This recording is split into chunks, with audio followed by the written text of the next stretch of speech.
Once upon a time, in a beautiful town called Nsukka, in Enugu State, Nigeria, there lived a lovely couple, Emeka and Adeobi. They were very much in love with each other. Adeobi was a very beautiful and calm girl.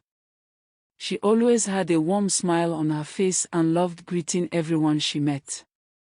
She never complained, no matter what happened.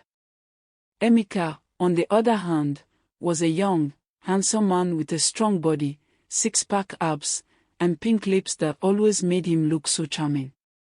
He loved his wife so much, and they were married for 3 wonderful years. Now, Adeobi was 5 months pregnant with their first baby, and Emeka treated her like a queen. He always helped her around the house, cooking, cleaning, and even washing clothes. He made sure Adeobi felt special every single day. Even though money was not flowing like they wished, they were happy. They spent every day together, helping each other. They would cook together, play together, and Emeka would always call Adeobi sweet names. Adeobi owned a small salon in the market where she made hair and nails. Emeka, though, had lost his job as a driver some months back. Instead of sitting at home, he decided to help his wife in the shop. He would go with her every day, sit in the shop, and help her out. Sometimes, he would fix the customers' nails while Adeobi braided their hair. Their shop became well known because of how kind and loving they were.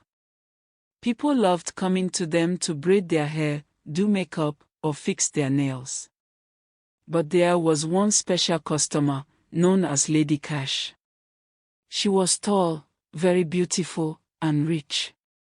She drove fancy cars and lived in a big mansion. Every Friday, Lady Cash would come to the salon to fix her nails and lashes. But she was different from other customers. She only allowed Emeka to do her nails. If Emeka wasn't there that day, she would leave and promise to come back the next day. Whenever Emeka finished working on her nails, Lady Cash would take out her purse, give him money, and say, "Keep the change." Emeka and Adeobi would always thank her and wave goodbye as she drove off in her expensive car. Lady Cash was like a savior to them. They prayed every day, hoping she would come again, because her payments were bigger than all the money they made for the whole week. Months passed, and Adeobi gave birth to twins, 2 bouncing baby boys, Peter and Paul. Emeka was overjoyed. Their home was filled with love and happiness. Everyone in the neighborhood celebrated with them. There was meat, drinks, and lots of dancing. Lady Cash also came to the celebration, sitting quietly at the high table as everyone enjoyed the party.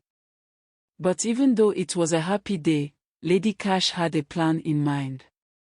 This was the moment she had been waiting for. As time went on, Adeobi couldn't go to the salon anymore. She spent all her time taking care of Peter and Paul. Every evening, when Emeka came home from the market, he would bring food, fruits, and meat for Adeobi. She would happily embrace him, and they would enjoy their small family time together. But as the months passed, life began to change. The money Emeka made from the salon wasn't enough anymore to feed the family and buy milk for the babies. Customers stopped coming to the salon since Adeobi wasn't working. Some girls felt shy having a man do their hair or fix their nails. However, Lady Cash's visits became more frequent. She came 2 times a week, not just to fix her nails but to spend time with Emeka. At first, Emeka didn't feel comfortable with her being there so often, but soon, they became closer. They would talk for hours, laugh together, and forget about the problems Emeka was facing at home. He began to ignore his own struggles and enjoyed the company of Lady Cash. One evening, after a long day with no work and no money, Emeka sat outside their house, lost in thought. He looked up at the stars and sighed. Children are supposed to be a blessing from God, he said to himself. But my own children feel like a curse. What have I done wrong?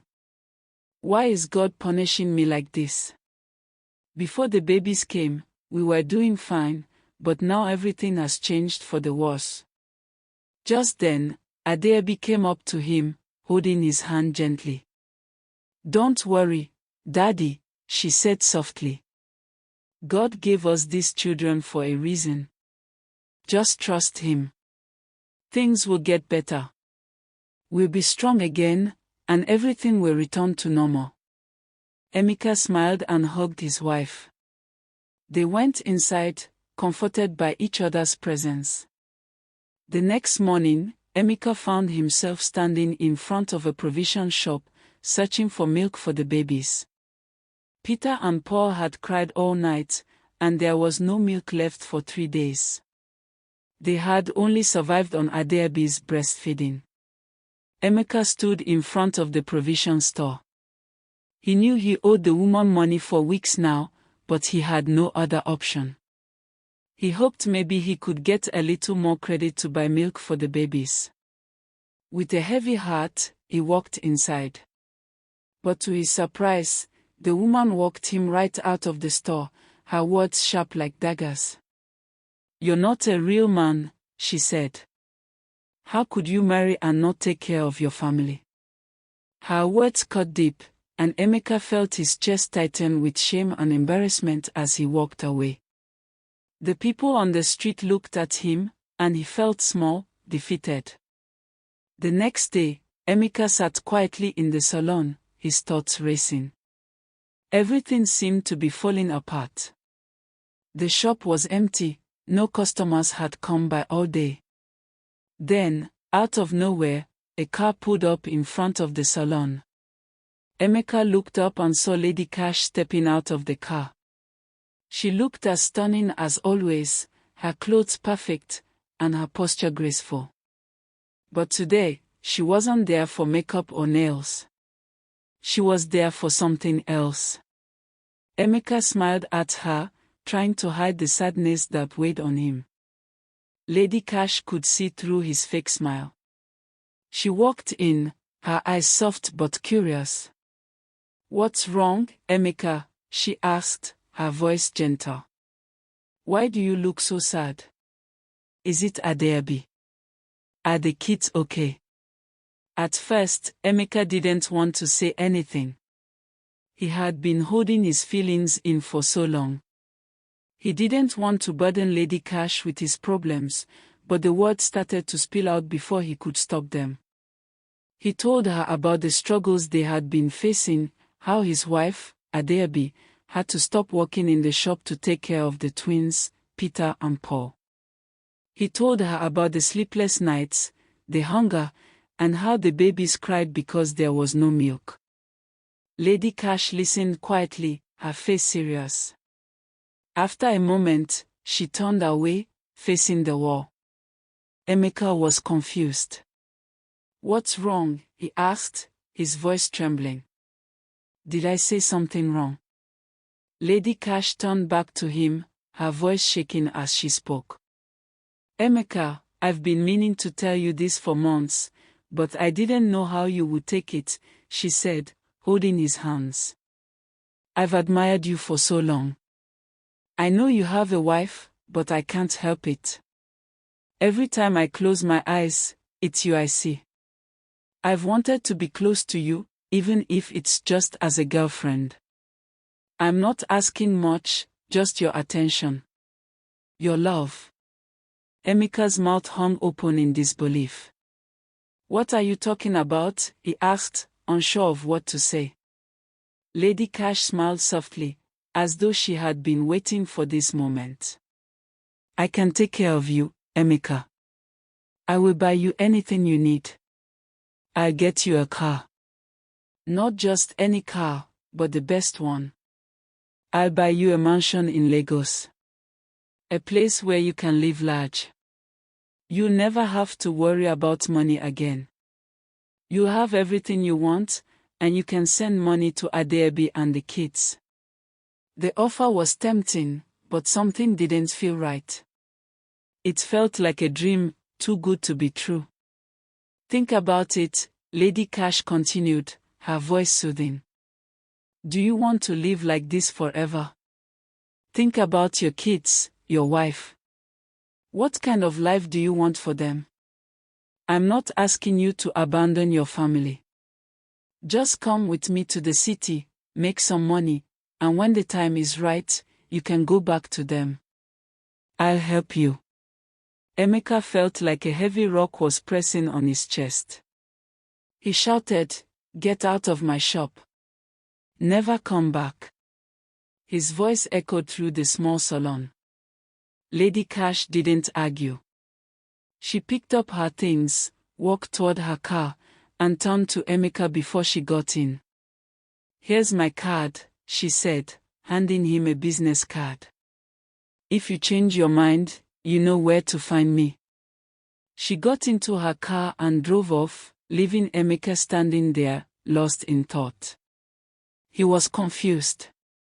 He had so many questions, but no answers. That night, Emeka came home with a heavy heart. He didn't eat, didn't even play with the kids. He went straight to their bed and lay there, his mind racing. Adeabi noticed something was wrong. She came to him, holding his hand gently. What's wrong, my husband? She asked. Did something happen at the shop? Did you argue with a customer? Why are you so quiet? You're worrying me. Emeka tried to hide his pain. It's nothing, my beautiful wife. Just the stress, the noise in the market, nothing more. But Adeabi wasn't convinced. She knew something was wrong, but Emeka kept it to himself. She kissed his forehead and said, Don't worry, my husband. Everything will be fine. We are blessed with our children. Things will get better soon. Emeka hugged her, but in his heart, he knew things were not fine. He lay awake, thinking about what Lady Cash had said. A few days later, the situation grew worse. Lady Cash stopped visiting. The shop was still empty, and the money Emeka had made wasn't enough to buy food for his family. The babies were crying because there was nothing for them to eat. One afternoon, Emeka walked home from the shop with an empty stomach. As he reached the door, he heard crying. His heart skipped a beat. He rushed inside to find Adeabi sitting on the floor, holding the twins. Paul won't eat, she cried. His fever is so high. He needs medicine, but we don't have the money.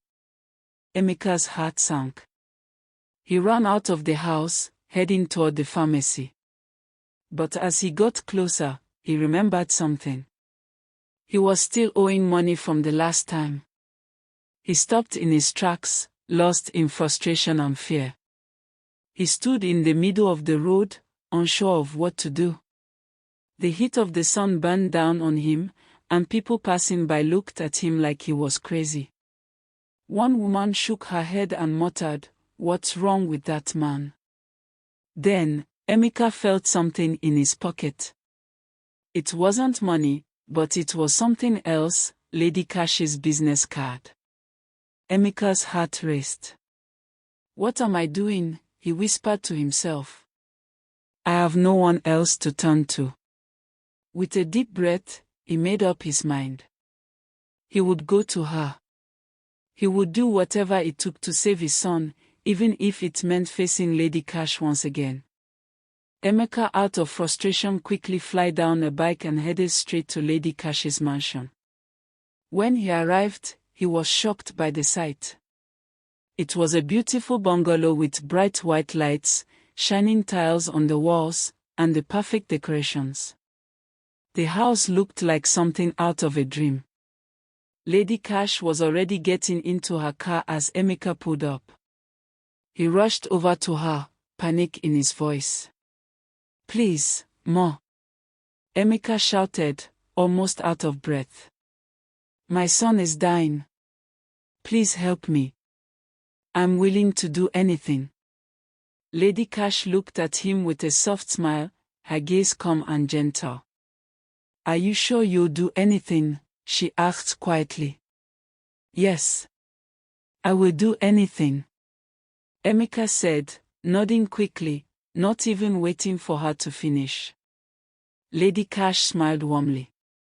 I knew you would change your mind one day. She took a deep breath before handing Emeka some cash. Here, take this money and save your son, she said gently. Go, and don't waste any more time. Emeka accepted the money with both hands, thanking Lady Cash before quickly jumping on the bike and riding off to the pharmacy. That night, Emeka lay awake, staring at Adeobi and their children, who were all sound asleep. His heart was heavy with guilt and confusion. How could he leave his family and live with another woman? Who would take care of his children? How would his wife survive without him? He had already agreed to go with Lady Cash to the city the next day. It felt like a decision he couldn't go back on. Lady Cash was powerful and rich, and he knew that if he offended her, his family would never be safe. The next morning, Adeobi woke up early, but Emeka was nowhere to be found. It was strange. He had never left the house so early without waking her up. She called his name, but there was no answer. When she entered the sitting room, she found the shop key on the table, along with some cash. Tears filled her eyes. Where did he get this money? She whispered. He has been complaining for so long about not having enough money. How could he suddenly have this? Adeobi rushed outside, asking the neighbors if they had seen Emeka, but no one had. She collapsed on the ground, tears streaming down her face. The women in the neighborhood gathered around her, comforting her. Don't worry, one of them said softly. Your husband will come back soon. Maybe he's gone out for business, another added, trying to console her. But as the day passed, Emeka was still nowhere to be found. Adeobi cried until her eyes were swollen. She sat alone in her room, holding her babies, heartbroken and confused. The next day, some of the men in the town went looking for Emeka, but after hours of searching in the town and surrounding bushes, they couldn't find him. No one knew where he had gone or what had happened to him. Days turned into weeks, and still, there was no sign of Emeka. Adeobi had reported him to the police and the local vigilante, but nothing came of it. Adeobi couldn't stop crying. She had no money to feed herself or her children. In the past weeks, neighbors and family friends had been helping, bringing food and fruit, but now, everything had changed. With no money, Adeobi had to stop her hairdressing work. She couldn't manage 2 babies and still work in the salon. So, she began hawking cooked groundnuts in the market. She would tie Peter and Paul to her back, carry a tray of groundnuts on her head, and walk around the busy market calling out to customers. Even under the hot sun, Adeobi walked miles to sell her groundnuts, just so she could feed her children. At night, when they were asleep, she would sit beside them and cry, her heart broken, with no one to comfort her. As time passed, Peter and Paul grew into strong, handsome young boys. Adeobi returned to her hairdressing work, and though money was still tight, things were better than before. Every night, after working in the salon, she would cook for the boys, help them with their homework, and they would sit together on their old couch, watching cartoons. But there was something missing. The boys didn't know what it was, but they felt the absence of their father. They never knew who he was or what he looked like. So one evening, as they sat watching TV, Paul spoke up. "Mommy, my classmate said I'm a bastard," he said quietly. "She said I don't have a father." Peter, looking sad, added, "Yeah, Mommy. One woman said my father ran away when we were still small. Is that true?" Adeobi's heart broke. Tears streamed down her face as she pulled both of them close. "No, my children," she said, her voice shaking. "You're not bastards. Those people don't know what they are talking about. You are my beautiful children, and your father loves you. It's not your fault." "Then why are you crying, Mommy?" Paul asked softly, wiping away her tears. Peter added, "Where is our father, Mommy? Why doesn't he want to come and see us?" Adeobi wiped her eyes and hugged them tight. "Your father is far away, working. He's trying to make things better for all of us. But don't worry, he'll come back soon." "Can we go see him?" Peter asked, hopeful. "No, my children," Adeobi said, her voice steady now. "We can't go to him, but when he's finished with what he's doing, he'll come back. I promise." As Peter was about to say something, Adeobi quickly interrupted, her voice trembling with emotion. "No more questions tonight," she said softly. "It's time to sleep, my boys." Peter and Paul nodded quietly, sensing the sadness in their mother's voice. They both kissed her goodnight and went to their room, leaving Adeobi alone in the living room. That night, Adeobi lay awake in their small room, unable to sleep. The tears flowed freely, soaking her pillow. She couldn't stop crying. Her heart ached as she thought of everything she had been through, the years of struggle, the loneliness, and the pain of raising her children without their father. The weight of it all was too much. She cried for all the years she had spent wondering if Emeka was alive, and for the years she had spent alone, trying to be both mother and father to her children. Her pillow was soaked with tears, but her heart was also filled with gratitude for the love of her children, for the chance to heal, and for the possibility of a future where they could all be together. Years passed, and Peter and Paul finished their primary school. They were now about to enter secondary school. On the day of their graduation, something extraordinary happened. The state supervisor came to the school and made a special announcement. All students who came out with first, second, or third position in every class will receive a scholarship for their entire secondary school. And if they continue to do well, they'll be sponsored to study in Canada. The school erupted in excitement. Everyone cheered and celebrated. It was the biggest news in the city in a long time.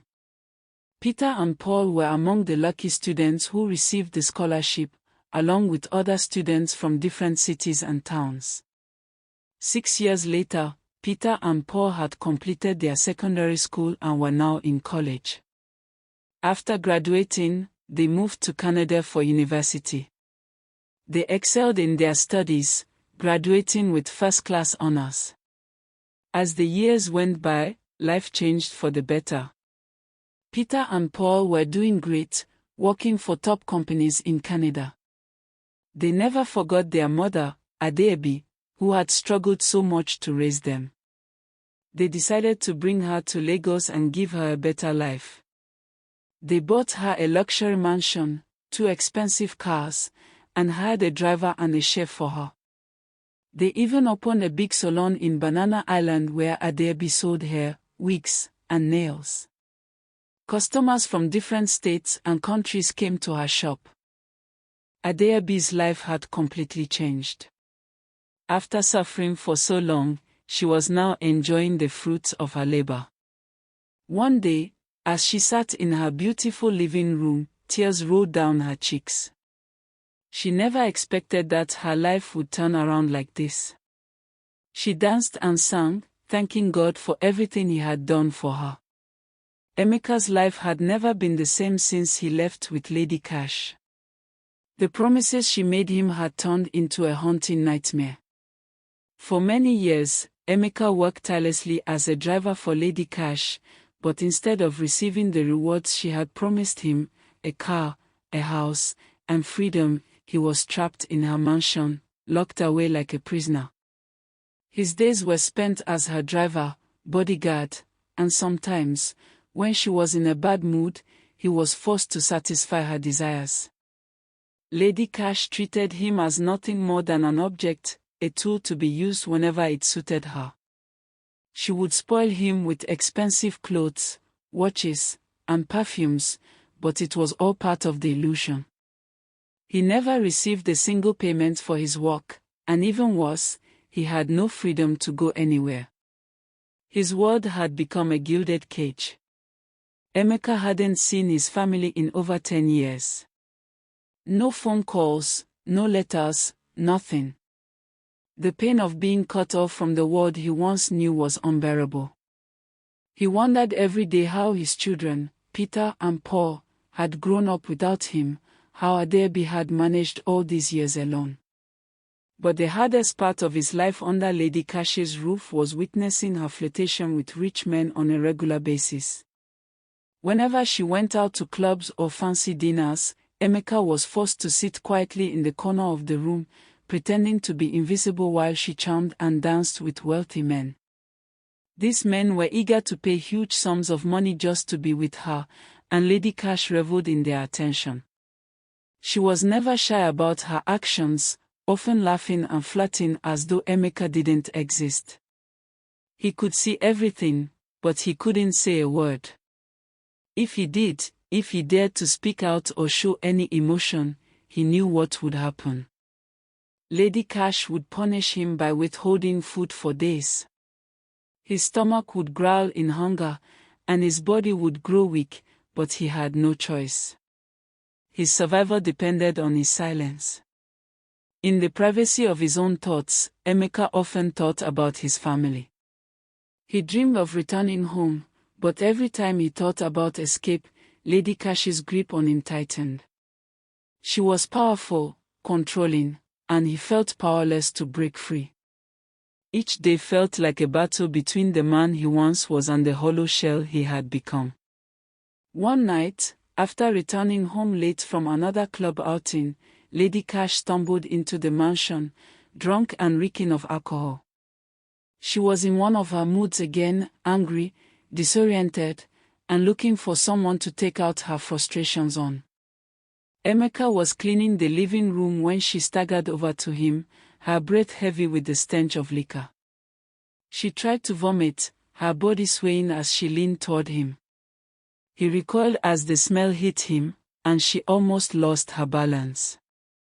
In that moment, something inside Emeka snapped. The years of abuse, the humiliation, and the suffocating silence he had endured, it all came crashing down on him. He couldn't take it anymore. Without thinking, he slapped her across the face. The sound of the slap echoed through the large mansion, reverberating in the silence of the night. Lady Cash stumbled backward, her hand clutching her cheek in shock. She stared at him, her eyes wide with disbelief. For a moment, Emeka just stood there, his heart pounding in his chest, the weight of his actions hanging heavily in the air.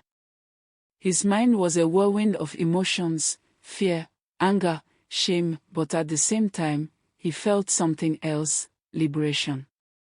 He had finally stood up for himself. Lady Cash, however, wasn't so quick to forgive. The slap was the breaking point for her. She stared at him for a long moment, the anger in her eyes shifting to something colder. Without a word, she turned and walked away. Emeka stood frozen in place, the adrenaline pumping through his veins. The next day, the consequences were clear. Lady Cash had him thrown out of the mansion, with no money, no transport, and no idea of what his future would hold. He stood there in the driveway, his belongings packed into a small bag, his world crashing down around him. The mansion, once a symbol of wealth and security, now felt like a prison he had escaped. Emeka wandered through Lagos for days, begging for food, searching for a way back to his family. He didn't know if they would accept him after all this time, but he couldn't stay in the city any longer. He had to return to them. His mind was made up. No matter the cost, he had to go back home. After a few days, Emeka found a job as a conductor at the motor park. A few months later, he was able to get a taxi. He started hustling and saving money, determined not to return to his village the same way he had left. He had spent nearly 15 years in Lagos, but he had nothing to show for it. He was going back to his family, no matter what. One day, Emeka was driving his taxi to Murtala Muhammad Airport in Lagos. Two young men, dressed in shiny suits and expensive shoes, waved him down. They were wearing golden chains and expensive watches, and they looked very rich.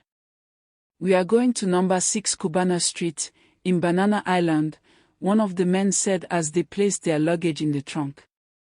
Emeka helped load their bags and waved them inside. As he started the engine, something felt strange. They didn't ask him the price for the ride, and Emeka didn't tell them. Who would get into a taxi without asking for the price? But these men were different. Their accents were different, and their English was flawless. They smelled so nice, like they were from a different world. Emeka couldn't shake the feeling that there was something familiar about them, but he couldn't put his finger on it. Their faces were new to him, but their aura felt connected, as if they had met before. He looked at them through the rearview mirror, but the faces didn't ring a bell. What was going on? He thought. Little did he know, the two men in the back seat were his own biological children, Peter and Paul, who had come back to Nigeria for a surprise visit to their mother. They didn't want anyone to know, especially Adeobi. They wanted to surprise her. As they drove towards the mansion, Emeka still had no idea who they were. When they reached the house, the boys got out of the car and walked toward the front door. Adeobi rushed outside, wondering what was going on. At first, she didn't recognize them, but then Peter and Paul called out, "Mama, we are back from Canada." Adeobi's face lit up with joy and shock. "Peter! Paul! Is it really you?" she cried, running to hug them. From inside the taxi, Emeka heard their names. Peter. Paul. The names sounded so familiar. He couldn't believe it. Those were his sons' names. As Emeka stepped closer to Adeobi, he couldn't shake the feeling that something was familiar about her. The face in front of him seemed so much like the woman he had once loved, but years of separation clouded his memory. He turned to Adeobi, his voice shaking. "Please, are those boys your children?" Without wasting a moment, Adeobi nodded with a smile. "Yes, my brother. These are my children. I haven't seen them for over 15 years. Today is such a blessing for me." Emeka's heart began to race as he turned back to Adeobi. "Is your name Adeobi?" he asked, his voice barely above a whisper. The words hung in the air, and for a moment, the world around them seemed to stop. "Yes, my name is Adeobi," she said, her voice soft but steady. "And those are my children, Peter and Paul. They are all I have left. Their father left us and disappeared when they were just 2 months old. But I thank God for today." The words hit Emeka like a ton of bricks. His heart sank, and he fell to his knees, tears streaming down his face. "Adeobi, I'm sorry. I'm so sorry," he cried, his voice filled with regret and sorrow. Everyone around them was confused by the sudden outburst. What was going on? Adeobi stepped forward, her eyes narrowing as she looked at Emeka. Something about him seemed strangely familiar. She stared at him for a few moments, then her eyes widened in shock. The man who had left her and her children for so long, the man who had abandoned them, was now kneeling in front of her, looking thin, hungry, and poor. She could barely believe her eyes. Suddenly, Adeobi burst into tears. The pain of everything she had been through came rushing back. She had raised their children alone, without ever knowing what had happened to Emeka. Peter and Paul, who had never known their biological father, were left stunned by the sight. They didn't understand what was happening. "Why is everyone crying?" Peter asked quietly, his confusion growing. "Yes, why is no one saying anything?" Paul added, his voice soft but full of curiosity. "What is going on?" Adeobi, still crying, finally spoke, her voice barely audible. This is your father," she said, her words almost lost in the silence. Peter and Paul stared at each other, then burst out laughing. "What kind of prank is this, Mom?" Peter asked, shaking his head. "How can you say this taxi driver is our father? How can this man be our dad? You always told us our father was in the US and would come back before we finished our studies. So how can this man be our father?" "No. This stinky man can never be our father," Paul exclaimed angrily. "We've lived without a father all our lives, and God has been good to us. We've gotten things many of our mates can only dream of. So what's the point of forcing ourselves to have a father now?" Adeobi's tears flowed even more freely as she looked at her sons. "It's a long story, my children," she said, crying harder. "I know you're right, but you can never change the fact that this man is your biological father. Please, let's go inside. We have a lot to discuss." Inside the house, the tension was unbearable. Peter and Paul couldn't believe their eyes. The man standing before them, Emeka, was the father who had disappeared when they were just babies. "No, Mom," Peter said, shaking his head. "How can you say this is our father? You always told us he was in the US." Paul added, "We've lived without him all our lives. Why do we need him now?" Adeobi's heart broke, but she didn't give up. "I know you're angry. I've raised you both alone, but this man, this is your father. He's here now, and we need to accept him." Peter's voice grew frustrated. "How can this man be our father? He left us, Mom." Emeka, still kneeling in front of them, could feel the weight of their rejection. His heart ached. He had abandoned them. He had let them down. He wanted to say something, to explain the pain he had been through, but the words wouldn't come. He wasn't sure they would even listen. How could they forgive him for leaving them behind? Adeobi, now trembling, wiped her eyes and stood up. "Please, my children," she said softly, "this is your father. Yes, he left us. Yes, he made a terrible mistake, but he's here now. Don't turn him away. Please, for my sake, let us heal together." The room fell silent. Peter and Paul were still standing, but their faces had softened. The anger had faded, but the confusion remained.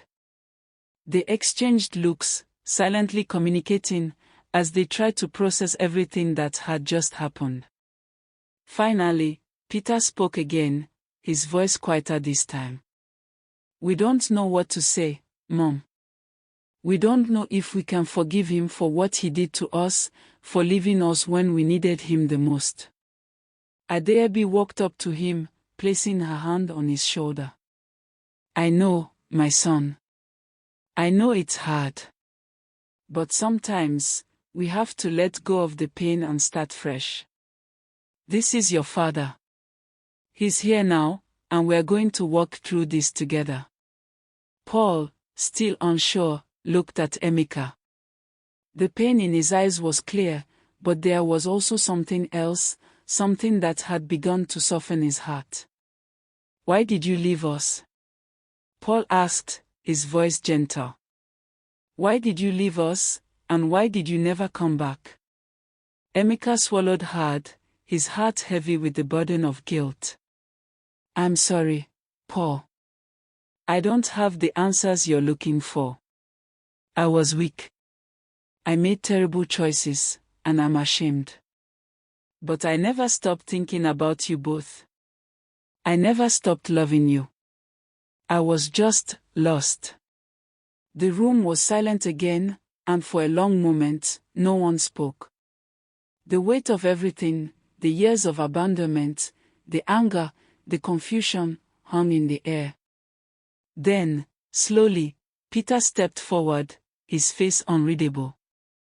He placed his hand on Emeka's shoulder, just as Adebi had done moments before. We're not saying we forgive you yet, but we can try. We can try to move forward, for Mom's sake. We'll give you a chance. Adebi, overcome with emotion, pulled her sons into a tight hug. Thank you, my children. Thank you for giving him a chance. We are going to heal together. And just like that, the emotional tension that had built up for so long began to dissolve.